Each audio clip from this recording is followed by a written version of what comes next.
Hey church family, today was a big Sunday for multiple reasons. One, we successfully engaged our new mask required policy at 9 a.m. and masks welcome at 11 a.m. and that all seemed to go really well. It was great to see some of you that we haven't seen yet. And secondly, we launched our series in the book of Ecclesiastes, which is, a really challenging book to preach. I think it's a challenging book for Christians to hear and think about.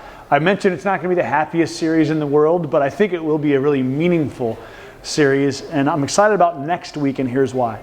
My friend Steve Huber will be with us, and he'll be preaching on Ecclesiastes chapter 2.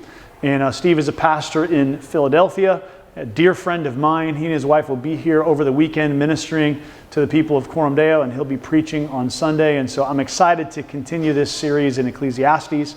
I'll be heading to South Dakota sometime this week, most likely, for my grandfather's funeral. I mentioned in the sermon on Sunday that he passed away yesterday.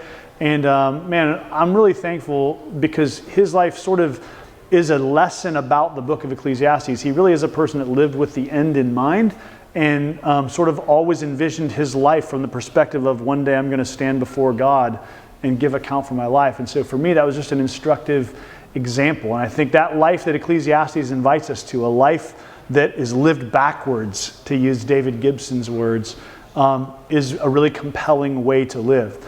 By the way, I didn't mention this in the 9 a.m., so I want to capture it now. The book that I quoted from this morning from David Gibson, Living Life Backwards, is a book that's available on the resource table on Sunday mornings. And so it's the best book I've found on Ecclesiastes. It's short, it's very simple to read, but dense with really helpful stuff. And so if you'd like to sort of study something or read a book along with the book of Ecclesiastes, I would recommend David Gibson's book, and we'll have more of those available at the resource table. Now, as I'm filming this, student ministry hasn't yet kicked off yet, but it does.